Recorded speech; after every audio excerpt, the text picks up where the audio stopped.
Esta es la primera lección de nuestro curso básico y el tema es la salvación. En cada una de las lecciones vamos a tener uno o algunos versículos para memorizar.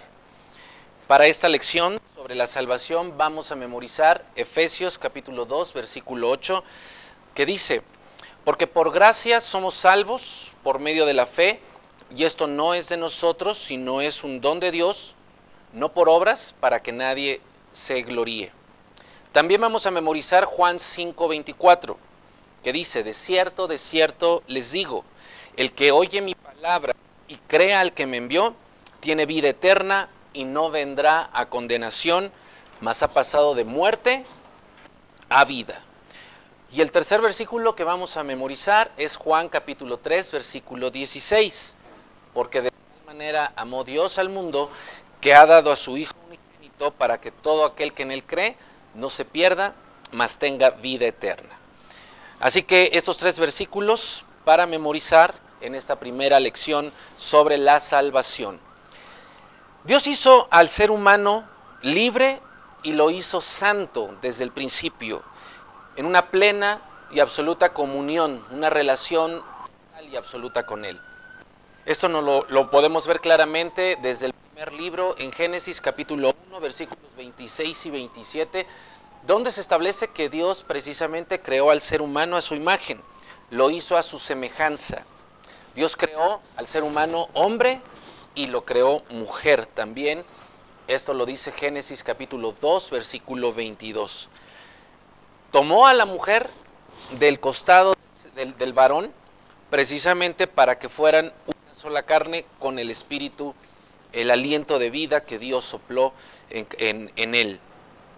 De tal manera que Dios hizo al hombre perfecto, santo, terminado, era una obra completa, una obra de arte. Y Dios le dio un mandamiento. En el capítulo 2 de Génesis, versículo 16 dice: y mandó Jehová Dios al hombre y le dijo: de todo árbol del huerto podrás comer. Versículo 17, mas del árbol de la ciencia del bien y del mal, podríamos decir del árbol del conocimiento del bien y del mal, no comerás, porque el día que de él comieres ciertamente morirás.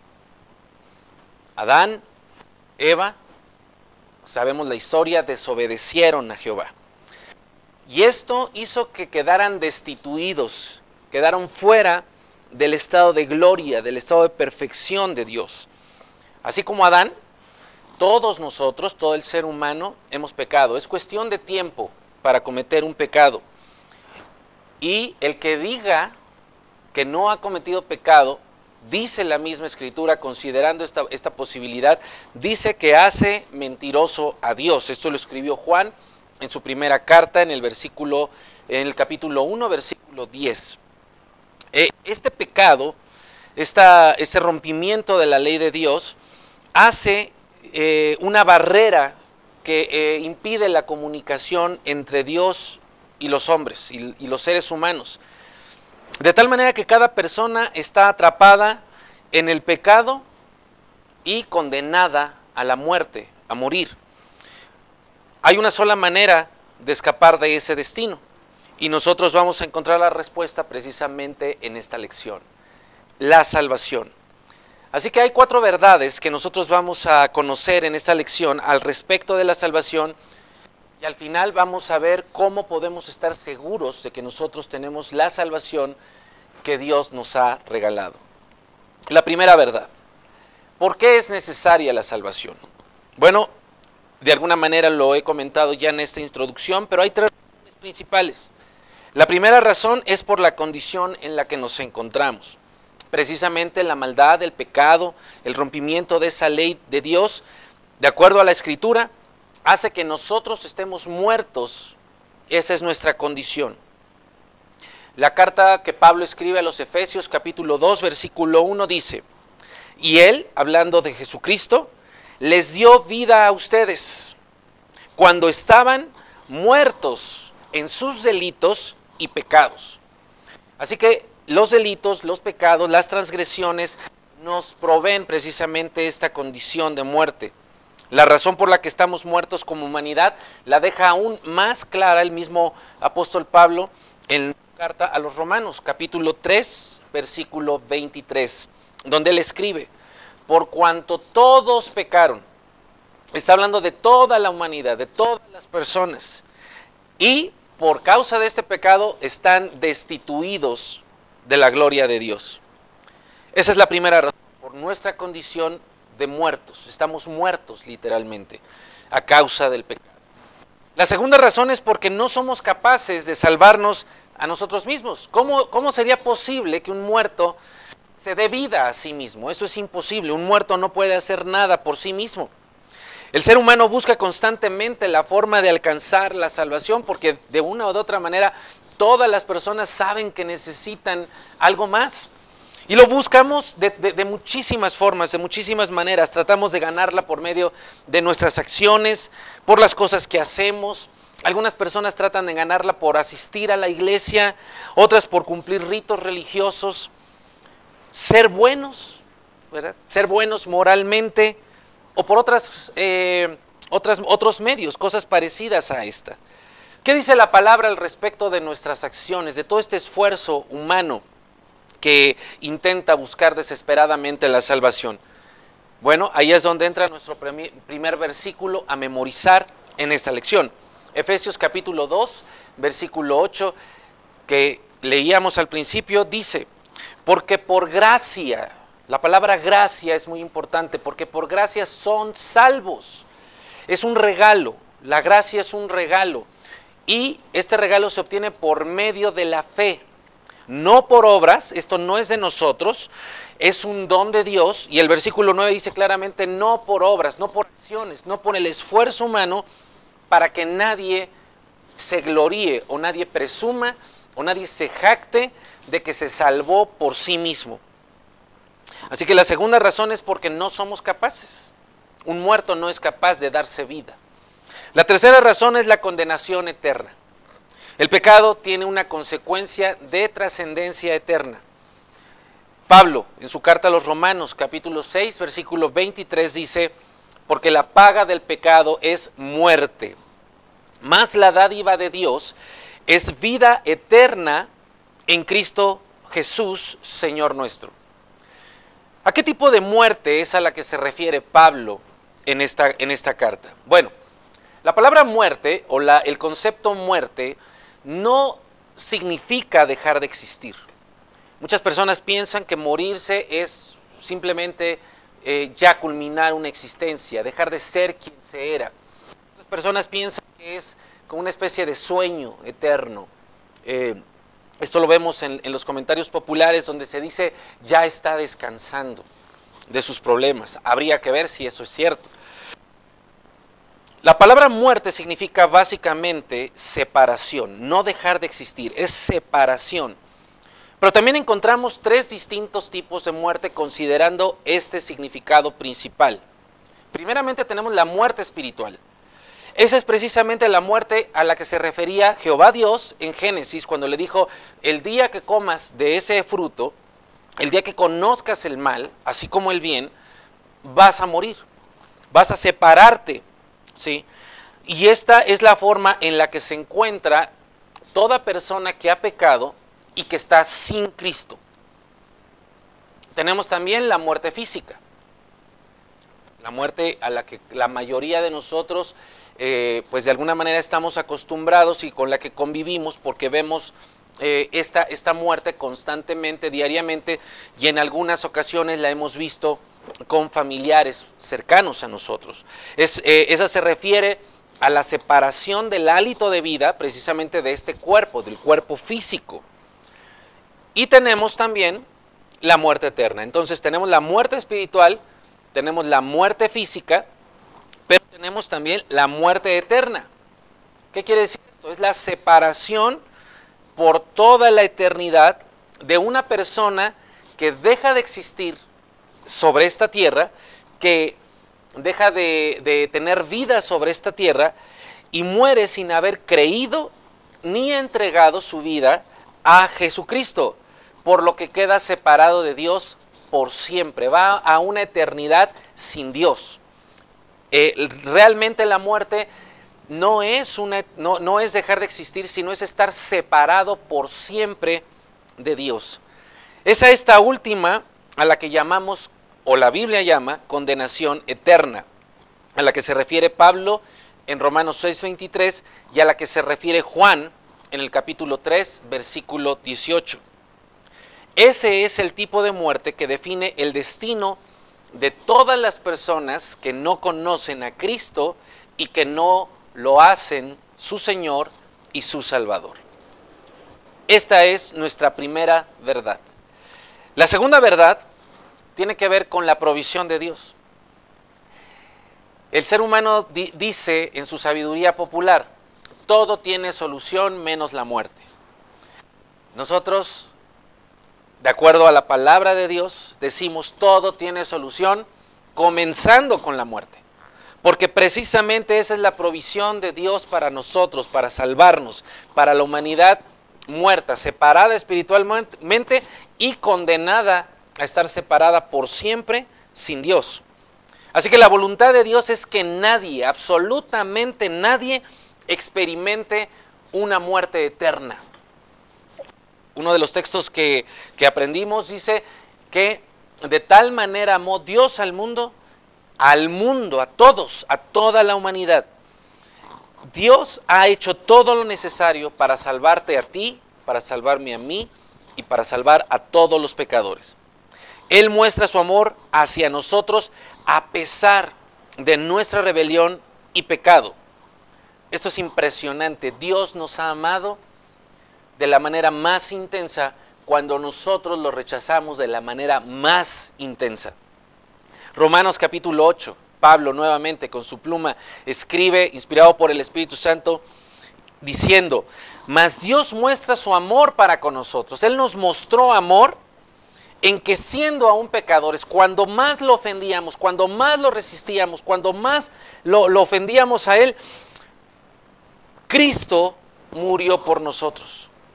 Esto es impresionante porque cuando nosotros nos insultan, cuando nosotros nos ofenden, lo que menos demostramos es amor. Bueno, cuando nosotros más lo estábamos ofendiendo como humanidad, Él mostró su amor en que Cristo murió por nosotros. Yo creo que todos recordamos esa imagen cuando está siendo clavado, Jesucristo está siendo clavado en esa cruz sin piedad y Él decía, perdónalos porque no saben lo que hacen. El sacrificio de Jesús es la prueba máxima del amor de Dios para nosotros, ese sacrificio en la cruz. Cristo literalmente, tomó nuestro lugar, tu lugar, mi lugar, y murió por ti y murió por mí. Porque tú deberías de haber muerto y porque yo debería de haber muerto, pero Él murió por ti y por mí. Dios Dios mismo aceptó morir en lugar tuyo. Y entonces cuando creemos en esto, cuando creemos en ese sacrificio, Él nos perdona. ¿Cómo puede hacer esto Dios? Precisamente por medio de la gracia. Es un regalo, es el mejor regalo, el regalo más grande de todos. La salvación, por lo tanto, no es algo que se merezca, no es algo que se gane. Por el contrario, nosotros merecemos la muerte. Nosotros no merecemos que nos vaya mal. Nosotros merecemos estar muertos y separados por Dios para siempre, por toda la eternidad, sin juicio. Porque por un pecado es muerte. Maravillosamente no recibimos lo que merecemos. Recibimos un regalo. Habiéndolo ofendido con todo nuestro ser, recibimos un regalo. Y no solamente un regalo, sino el regalo más grande de todos, que es el regalo de la salvación. El regalo de Dios para ti. Esa es la segunda verdad, la provisión de Dios. La tercera verdad, bueno, ya está el regalo, está preparado, está listo, tiene tu nombre. Ahora, ¿cómo lo obtienes? Ya dijimos que no es por obras y no es por acciones. Pero el mismo capítulo 2 de Efesios, versículo 8, dice cómo lo obtenemos. Lo obtenemos por medio de la fe. Una fe que nos salva. Pero ojo, no es tener fe por la fe, porque muchas personas dicen, yo tengo fe. Todo el mundo tiene fe.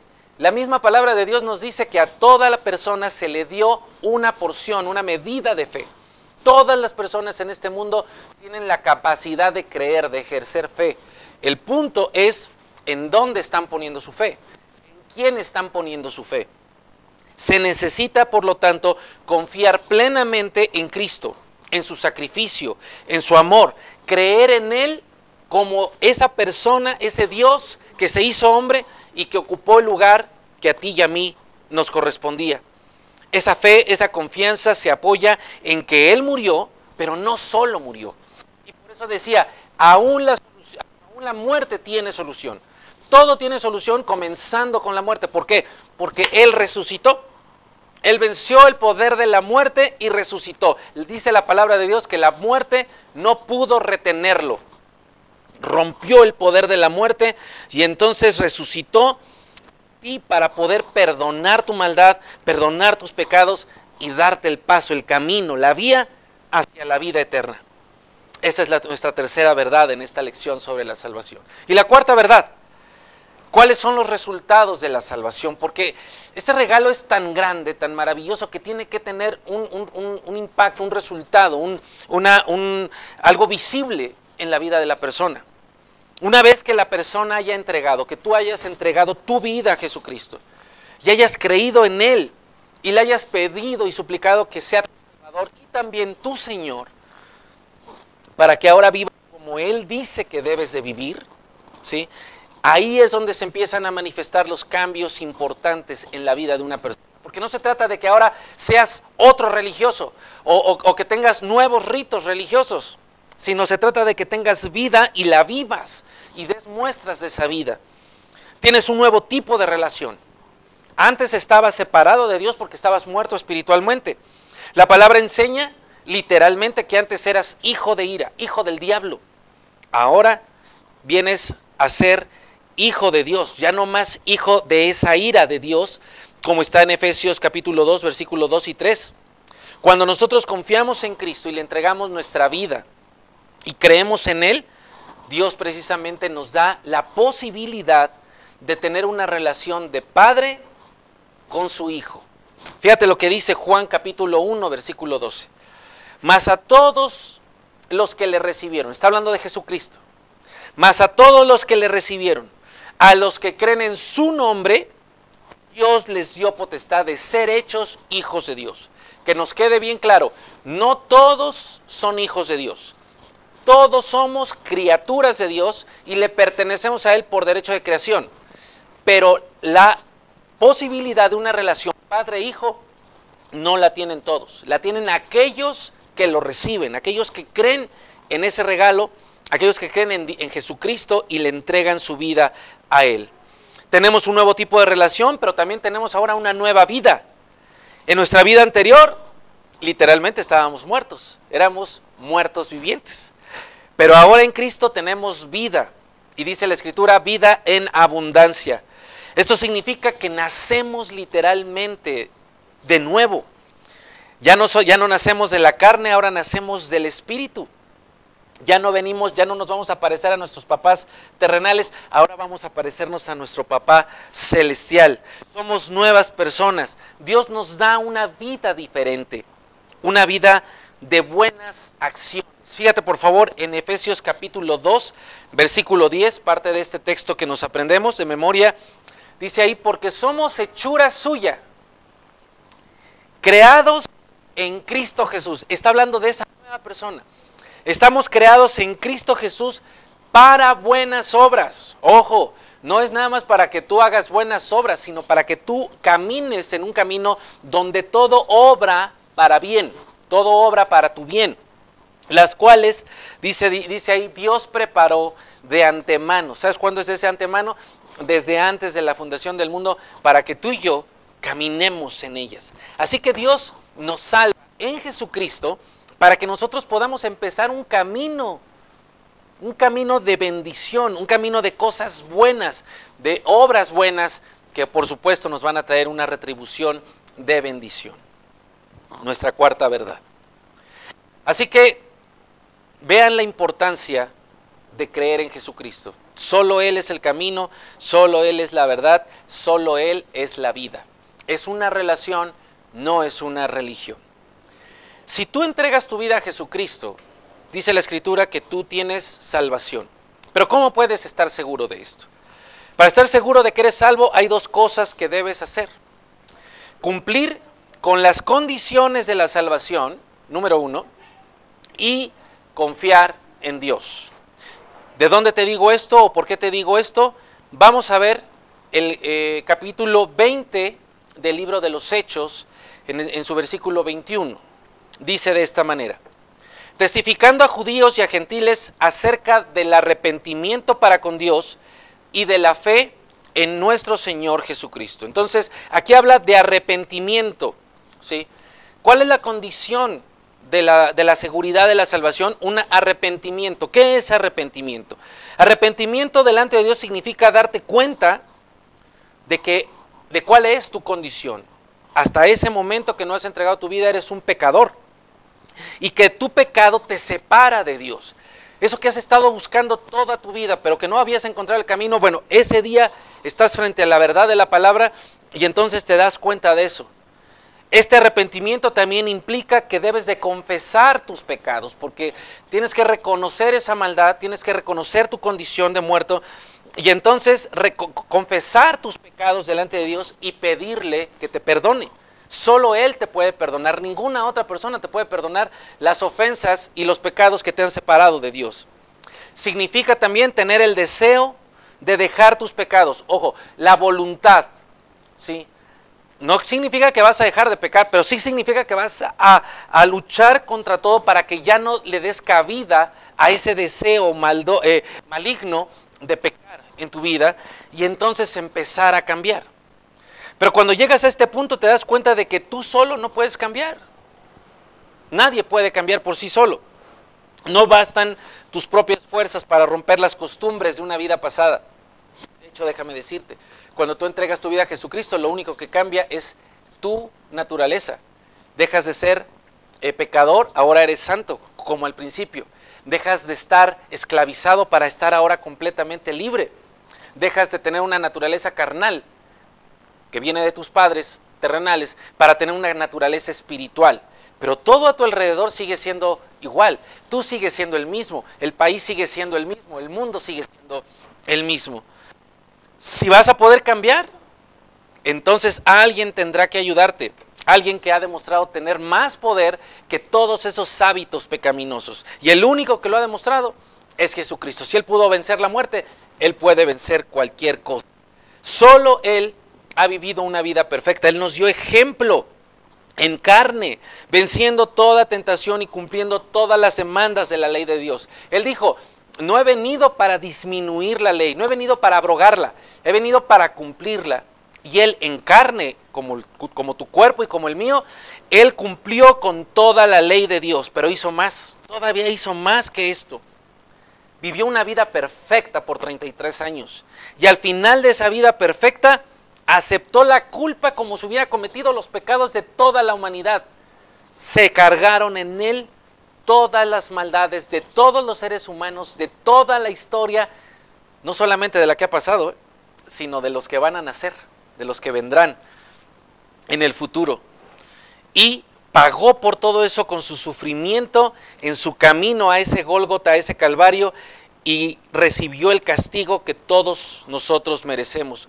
Fue muerto, fue sepultado, pero al tercer día resucitó.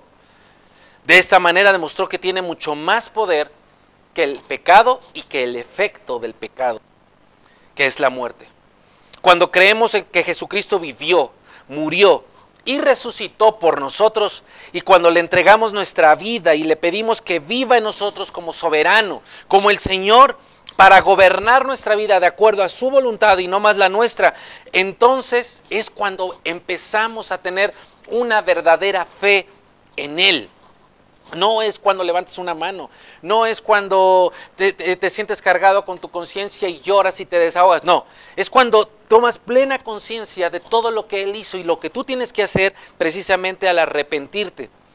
Y Él responde a esa fe, viniendo de nosotros, perdonando todos nuestros pecados y dándonos el poder de su Espíritu Santo para transformar nuestras vidas. De tal manera que empiezas a ver esos cambios. Ya no piensas de la misma manera, ya no hablas de la misma manera, o al menos ya no puedes hacerlo. Hay algo que te impide, que te está costando trabajo ser el mismo de antes. Es precisamente la manifestación de que el Espíritu Santo ha llegado a tu vida a causa de tu arrepentimiento, ese cambio, esa transformación. Y dice Hechos capítulo 20, versículo 21, que leíamos hace rato, habla también de la fe. Fe, como decía hace un momento, no en cualquier cosa, no en ti, no en que las cosas van a cambiar, no en que todo va a mejorar, no. Fe en Jesucristo, fe en Él como Salvador y fe en Él como Señor. Y esa fe es la que debes de tener para tener tu seguridad de que eres salvo, confiar en Él. Y aquí es donde muchas personas se equivocan. En vez de confiar en Dios para la seguridad de su salvación, confían más en sus sentimientos o en otras cosas. Si se sienten de esta manera, si se sienten de esta otra, no es cómo nos sintamos, es el ejercicio de nuestra fe. Cuando entregas tu vida a Jesucristo y viene a ser tu Señor y Salvador, es probable que experimentes algunos sentimientos hermosos. Sí, es posible. Tales como un gran gozo. Hay personas que dicen sentir una paz enorme, ¿verdad? Y es posible que esto suceda. En lo personal, cuando yo entregué mi vida a Jesucristo, no sentí nada de eso. Es entendible que así sea porque la experiencia de salvación está afectando todo el ser, está afectando el cuerpo, está afectando el espíritu, también está afectando el alma. Y los sentimientos son parte de nuestra integralidad como personas. Pero debes saber y recordar que tus sentimientos, como los míos, cambian. Un día nos sentimos de una manera, al otro día nos sentimos de otra. Es más, en este momento me siento de una manera, en 20 minutos, 5 minutos me voy a sentir de otra. Cambian fácilmente, se alteran. Y si de repente ya no sientes el mismo gozo y la misma paz como al principio, ¿querrá decir que ya perdiste tu salvación? Por supuesto que no. La seguridad de tu salvación no depende de tus sentimientos, ni de ninguna otra cosa, solamente de Dios, de lo que Él hizo en Jesucristo. Y eso es en lo que tú debes de confiar cada día de tu vida, en lo que Él hizo, no en cómo te sientas, no en cómo está la situación en el mundo, sino en lo que Él hizo. Confiar en Dios significa confiar en su poder, precisamente para conservar, para guardar este regalo hasta que este tiempo, este orden se acabe. Fíjate lo que dice Pablo a Timoteo en su segunda carta, capítulo 1, versículo 12. Por lo cual asimismo padezco esto, pero no me avergüenzo, porque yo sé a quién he creído. Tú puedes decirlo ahí en tu casa, en este momento, en este lugar. Yo sé a quién he creído y estoy seguro que es poderoso para guardar mi depósito para aquel día.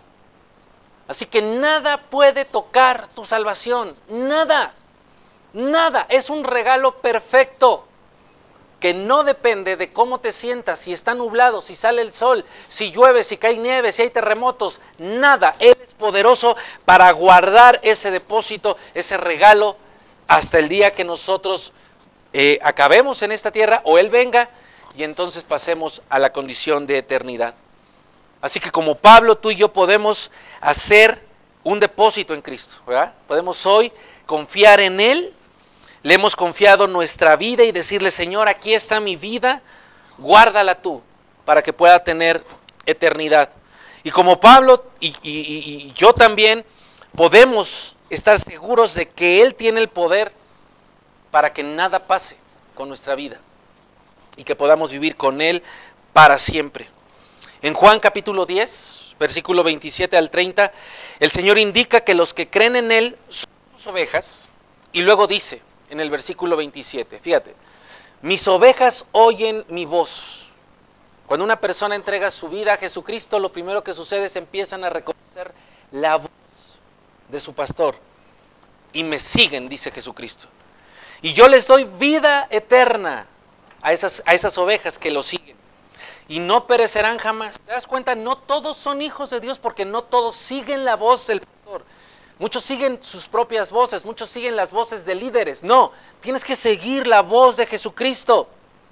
Yo les doy vida eterna, dice el versículo 28, y no perecerán jamás, ni nadie las arrebatará de tu mano. ¿Te das cuenta? Ahí está ese poder que venció la muerte, asegurándote, nadie va a arrebatar tu vida de mi mano. Versículo 29, mi Padre me las dio, es mayor que todos, y nadie las puede arrebatar de la mano de mi Padre. Como si Jesucristo no bastara, dice, y ahí está mi Padre también. Papá, Hijo, Espíritu Santo, guardando tu vida una vez que tú se la entregas a Él. Más seguridad que eso no existe. Tu salvación es completamente segura. Y no solo tu salvación, también tú mismo serás completamente guardado. Fíjate lo que dice el capítulo 1, versículo 24 de la carta de Judas. Y aquel que es poderoso para guardarte sin caída y presentarte sin mancha delante de su gloria con gran alegría. ¿Te puedes entender esto? Él está diciendo que te va a presentar con todos tus defectos, con todos tus errores, con todas tus debilidades. Una vez que tú le entregas tu vida, ahora es responsabilidad de Él.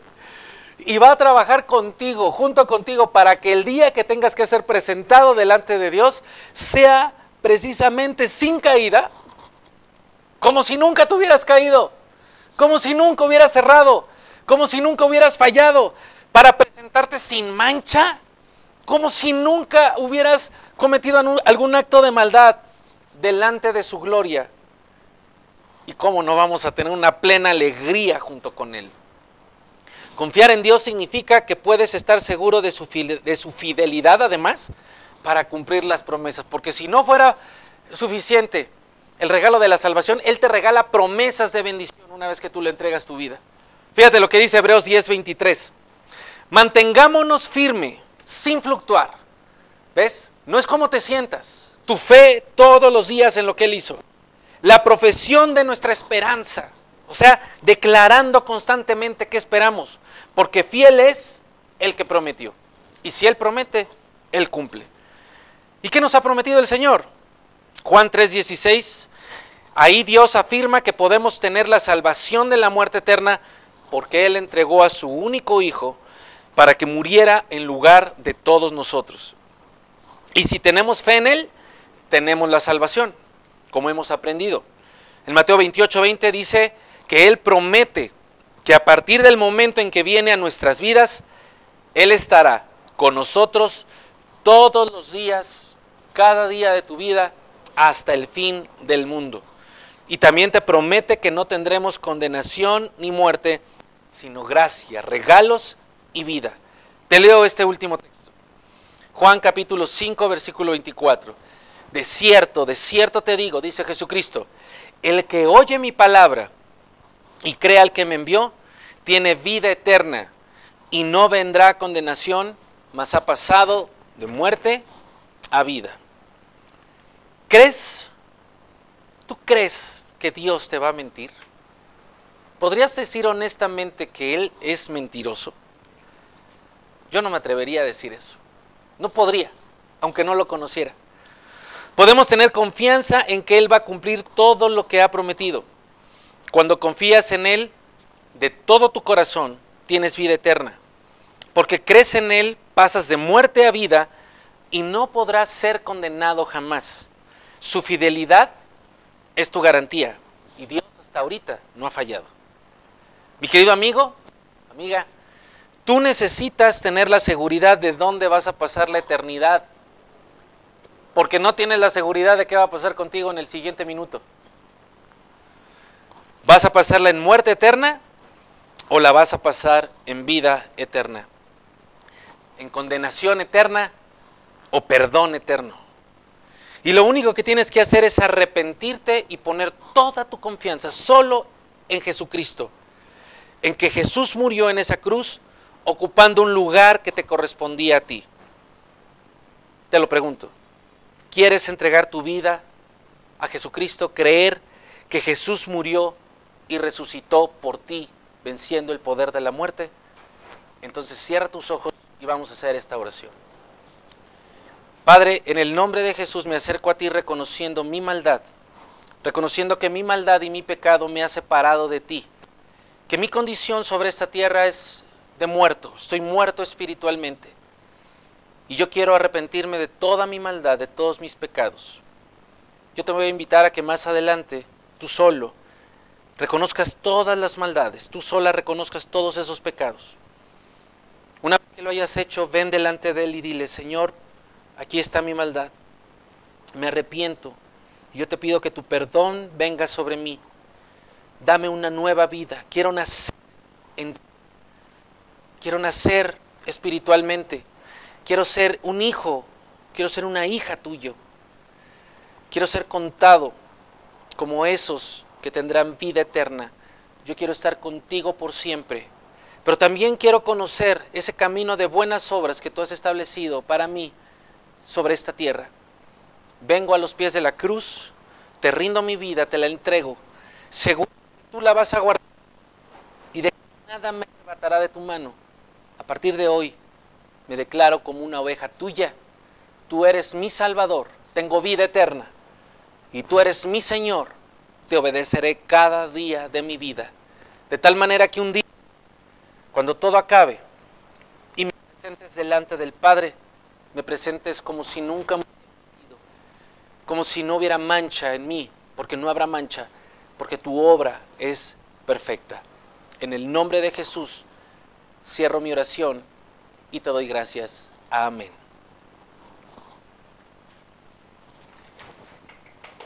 ¿Bien? ¿Sí? ¿Cuánto nos tardamos? Ok.